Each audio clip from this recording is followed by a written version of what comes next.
But without a sustainable initiative na accountability-based, the problem returns. Balaan natin tanan. Ang Best Pasa program is not a remedial reading program.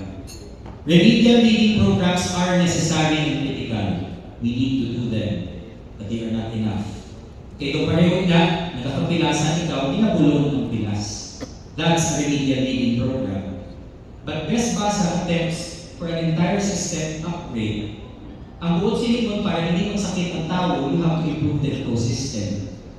You have to capacitate the entire ecosystem, starting with the most important stakeholders sa pag-alam, sa pagbasa, sa kabataan.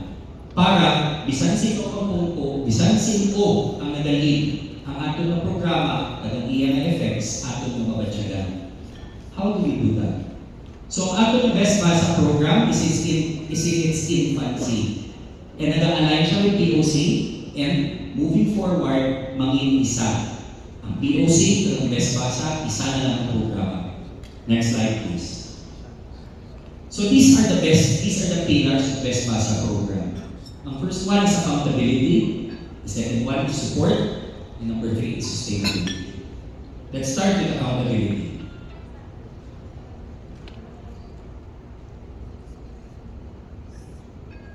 Ang accountability asks the question,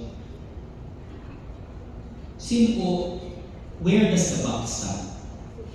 Ang question of accountability asks na kung something doesn't happen, who is responsible?